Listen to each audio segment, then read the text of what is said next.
Waheguru Ji Ka Khalsa, Waheguru Ji Ki Fateh. Thank you, Sangat Ji, for attending today, coming together. Thank you, Kiara Ji, thank you, Brahmendra Gaur Ji, for leading us into beautiful Simran. The Guru Granth Sahib Ji has told us, Mere man Ram Ram Ram te aaye. Ek palak sukh saad samagam kot vaikunthe paaye. Talking to the mind again and again, remember Ram, Ram, Ram, vibrate on that name, vibrate on that name. Why?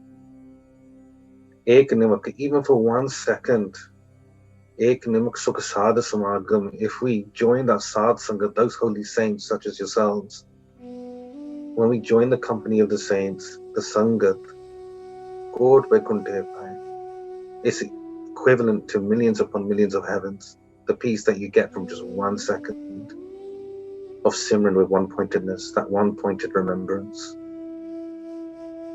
And today we've joined together in that Simran just for a few minutes. Those few minutes in that Simran will be the center of our peace. Sangat is when we come together, when two people even come together to remember the divine, that's known as a Sangat. A Sangat is not just a gathering. A Sangat is that collective consciousness when we come together to remember the divine. And the Sangat comes as a blessing of the divine. Because the Guru has told us that the divine themselves come and sit within the Sangat, of which Sangat Har Prabh Vasegi. The divine lives within the Sangat. The divine sits with those who remember the divine, remember in meditation and live by the divine virtues. And this is what we know as a Sangat. And it's through this gathering, through this communion, that we experience the divine. What's the purpose of this Sangat? Why is it important for us? Our purpose in the Sangat is to become one-pointed, to bring our mind into the present. And in the Sangat, when we listen to the divine's discourse, firstly, our intellect gets engaged in that message. We reflect on those messages with our intellect, with our intelligence. We join in the name of the divine. And thirdly, we then implement these messages into our life. When the Gurus have talked about subduing the intellect, they haven't said don't use your mind. It means moving the mind away from the intellect that's born from the Maya, from the illusion, from everything that we see and perceive as real. This intellect that we've been brought up with, this intellect of this world. Instead, take the intellect of the divine. Gur ki matu lehe aane. Take on the intellect, take on the matu of the divine. So when we come into the Sangat, we absorb ourselves with divine intellect. And then we implement that in our lives. This is the purpose of Sangat. The Sangat is a place of learning. It's a place to gain that encouragement. When we come into the Sangat, we see others who are on this path, and that's our source of encouragement. That's our inspiration. And in that Sangat, our lives are transformed. In that Sangat, we find our path back to the divine, so that we can reunite once again from where we were from.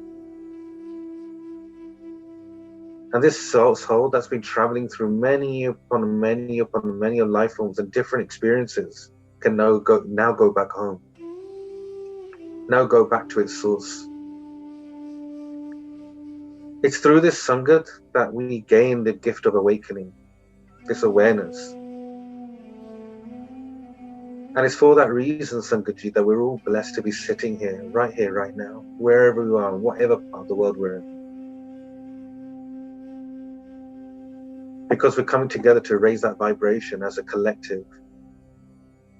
Within this Sangat here now, and the many people that will listen to this discourse afterwards, the divine is sitting here, right now within us. Our job is, with our mind, with our body, and with our soul, to reflect on these messages. so we can connect to that one divine light that's within everyone. Throughout this discourse, keep focused on your Shabad mantra. Keep focused on the divine within you. Let the messages of the divine absorb within your heart. And then after the Sangat, reflect on these messages and implement them. Today, Sangat Ji, I would like to speak about the topic of Surat Shabad Meditation. What this is and how we can practice it and how we can implement it in our life. And this is a two-part discussion. We'll try and finish this next week as well, although this subject can never be finished.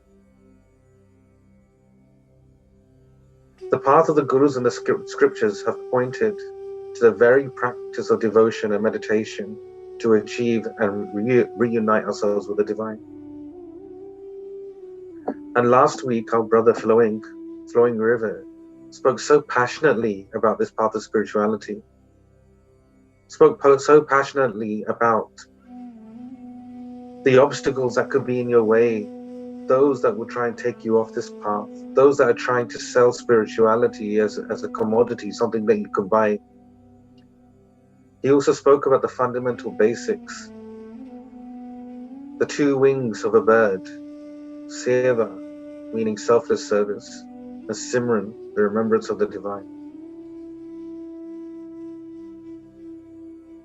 Sangat Ji, there are many charlatans out there that will try and sell you spirituality like it's something in a bottle.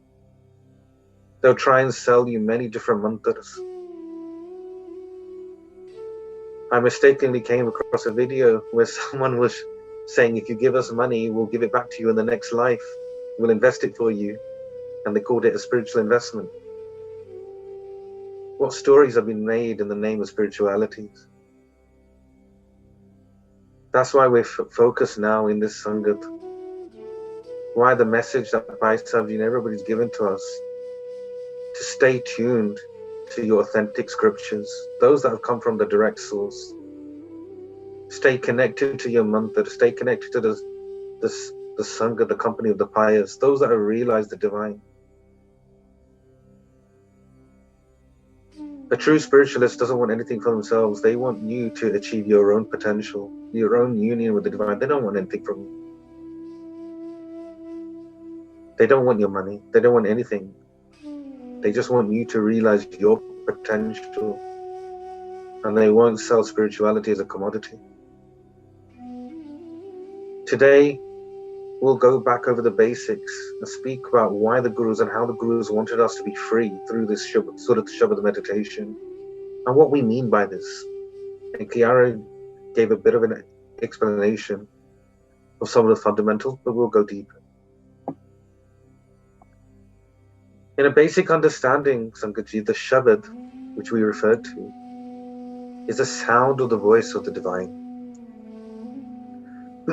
And this sound vibration can be heard throughout all of creation. It's come from that void, that silence, that is the divine. And from that divine silence came the Shabad, the whole vibration. And from that vibration, the whole universe was created. And it's through that Shabad fountain, that Shabad vibration, that our authentic text, our scriptures, have been revealed to us. And it's through this vibration that when our Gurus, when our prophets heard this vibration, they narrated it to us in the form of the scriptures, the Gurbani. And it's for this reason that the Shabad is referred to as the Guru. Our Guru, our spiritual light, our teacher is the Shabad. The Surat or the Surti has no real direct translation in English. The Surti is our one-pointed consciousness. It's our ability and strength to listen and simply be present. Many think that Surti relates to the mind or concentration, but it's more than that. It's more than your mind. The Surti relates to our thought waves, our thinking, our intelligence, our consciousness. Our one-pointed Surti develops from a meeting all of these, a merger of all of these things. So in order to interpret our awareness, our surati, where our concentration is, it's important for us to always reflect about what is actually influencing our consciousness. What's affecting our surati? What's making up that consciousness, that intelligence? Is our intelligence rooted in the illusion of this world, in everything that's false, in everything that appears to be so real but isn't? Or is it rooted in the truth of the divine? Does our mind reflect the attributes, the virtues of the divine? The attributes of compassion, tolerance, forgiveness, divine love, humility? Or is it reflecting the attributes of the illusion? The lust, the greed, the anger, the attachment, the pride, the ego, the self-centeredness, the jealousy, the hatred, the emotional imbalances. The list goes on. As we involve our mind, we work out whether our thought waves are focusing on this negativity. Is it focusing away from hurting and criticizing people? Is it finding that place of tolerance? Is it finding that place of balance? And as we involve our mind, as we continue our spiritual practice, this surati, this concentration, this consciousness, this intellect will develop and sharpen. And the more and more we reflect on this Shabad, the more and more we concentrate on this surati, the more we'll become focused. Prabh ki ustat karo santamit. Again, it follows back from the Sangat. Sing the praises. Prabh ki ustat karo santamit. Oh saints, come together and sing the praises of the divine. Savdhan ekagrajit. In one-pointed connectivity. And that one-pointed connectivity comes from singing those praises and in the Sangat. So we reflected on the Shabad. The Shabad is the Guru. The Shabad is our object of devotion. And the Surat, or the Surati, is described as the follower or the disciple. So if you think about this, Sangatji, a true disciple, a true follower, never leaves the side of their master. And so the object of our meditation, our worship, is to merge this concentration, the disciple, into the Shabad. Is to merge our surti, our consciousness, our thinking, our intelligence, our intellect into the Shabad at all times. Is to reflect on every single situation through the Shabad, through the Guru. And the goal of the Surat Shabad meditation is therefore to cultivate a deep and profound experience, a connection with the divine. And this comes through the practice of listening and then internalizing that message, internalizing that sound. And this then leads to our spiritual awakening, Sangatji, our inner peace, our deeper understanding of the divine. And it's through these scriptures that we've been able to embrace this meditation.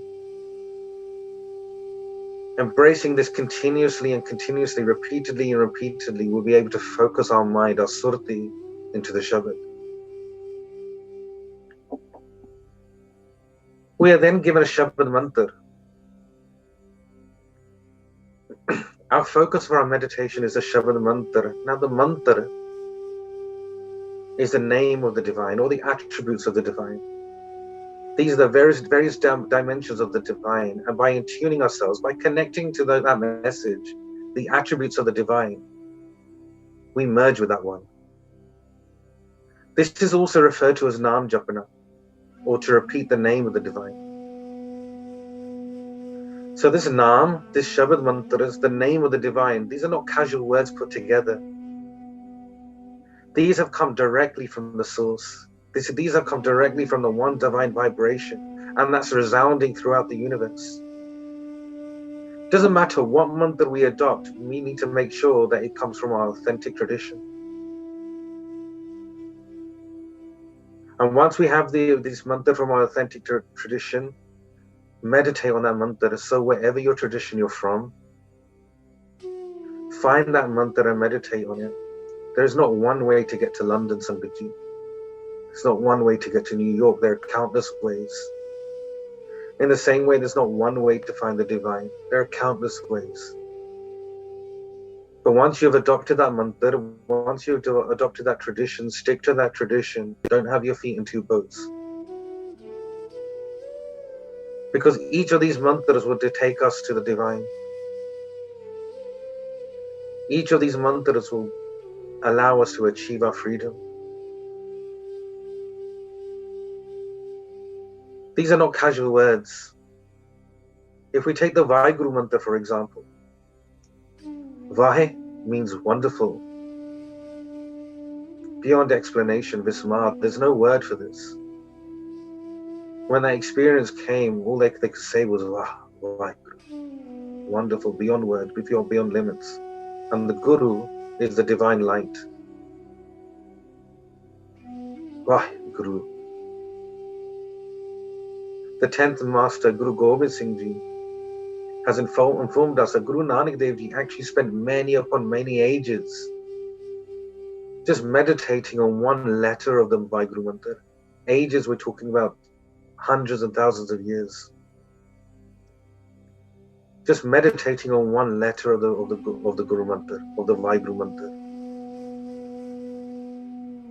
Therefore, the Vaheguru Mantra is the strength, the power, the energy of all the ages, the 4 ages that we have of time. Satyuga, Dwapara, Treta, and the current one of Kaljug. This is the power of the Vaheguru Mantra. And the more we meditate and focus our attention on these mantras, the greater our ability will be to become one-pointed in our concentration. The more deeper we'll go within us, the greater and more perfect our surti, our concentration, our dhyan will be. Now, there are many who say, Sangat Ji, that what's the point of repeating a Shabad again and again? What is that repetition actually doing? And some will even say this is completely fictional. And you can understand where they're coming from, Sangat Ji. Because in the rational world, if we give some examples, repeating sugar, sugar, sugar won't make your mouth sweet, won't give you sugar. Simply chanting house, house will not buy you a house. Shouting doctor, doctor won't cure your illnesses. This is all true, we know this. But nevertheless, even in the rational world, Sangat Ji, even in this world of Maya, repetition is a fundamental law of nature. If we only had one meal ever, would we survive? No. If we only washed once, would we remain clean? No. Would this satisfy us?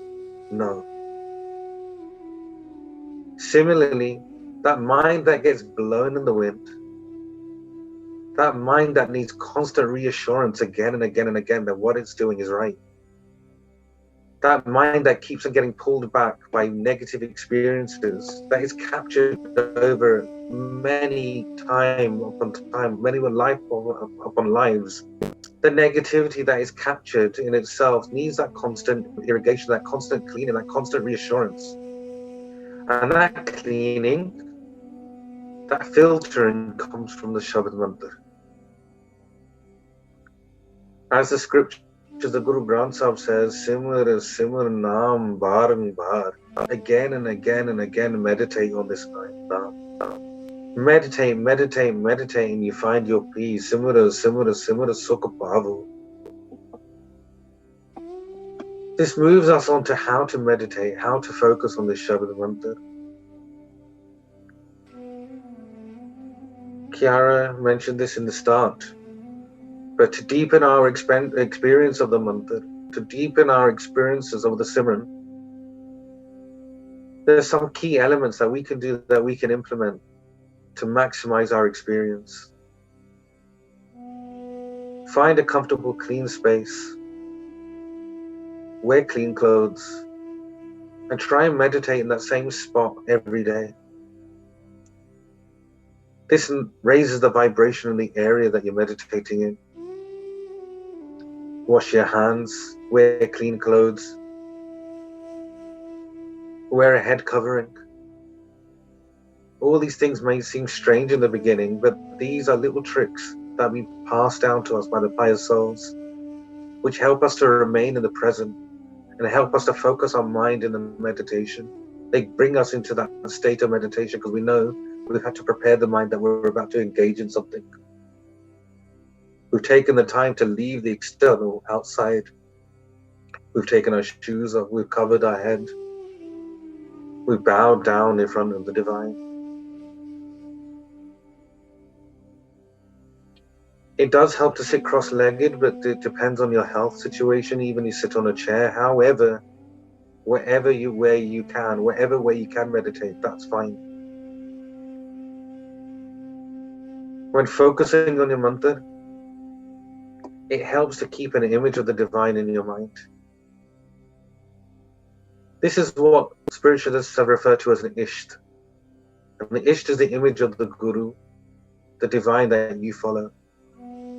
So if you're a Sikh, the image of Guru Nanak, or as a guru is a Shabad, the Ik Oankar, the sign of the Ik Oankar can be your focus. If you're Muslim, the image of the Kaaba, or the word of Allah written in Arabic can be your focus. If you're a Christian, the image of Jesus. Anything could be your focus, Sangat. Even a dot on the wall. A famous spiritualist, Bhai Rishipal Singh Ji, used to have a dot on the wall, and that was his focus.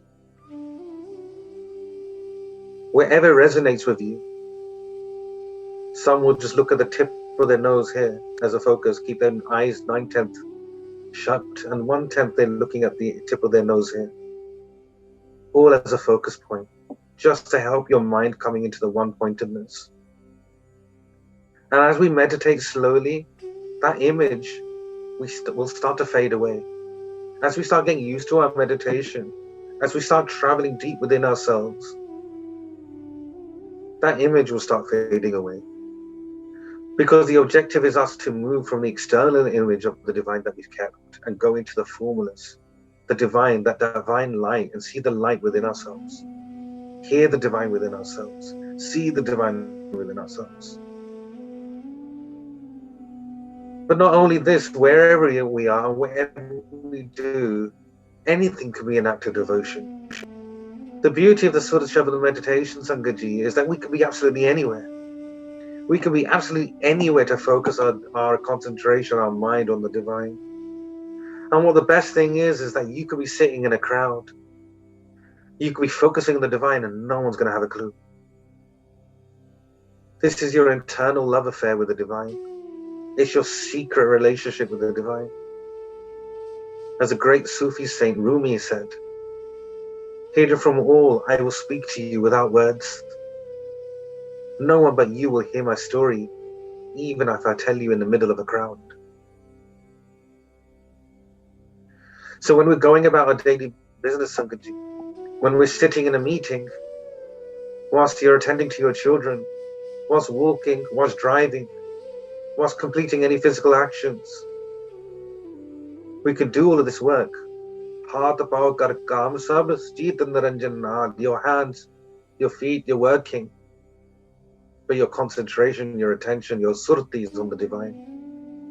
Every interaction is a divine interaction. Whatever we do that in the presence of the divine, and that's what Simran is. Simran is remembrance. When we're opening the door to our house, remembering the divine, that thank you for this place that you've given us. Allowing the divine to enter before you've entered. Before you eat your food, invite the divine to eat with you. Before you drive your car, before you do any action, that's where your surti, your intelligence, your concentration is in the Shabad and the divine. Bhai Bahadur Singh Ji has joined us today in the call. They once shared with me that they asked Babaji how they experienced the divine. And Babaji replied, Baba Jaswant Singh Ji.